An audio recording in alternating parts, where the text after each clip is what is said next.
James Allen, 6. siječnja.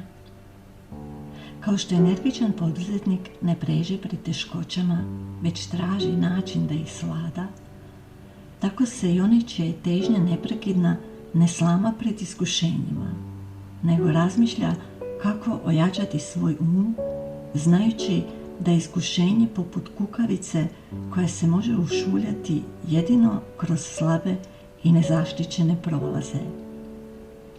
Pri iskušenjima valja pažljivo proučiti prirodu i značenje kušnje, jer ako je ne razumijemo, ne možemo je ni svladati.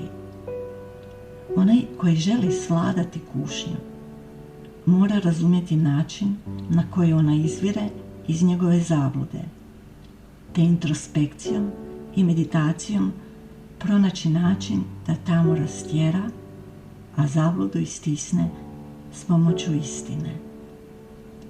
Ako želi spoznati istinu, čovjek mora poznavati sebe. Poznavanje sebe sluga je vladanja sobom. Svakodnevno prakticiraj svetu meditaciju o istini i njezinu ostvarenju.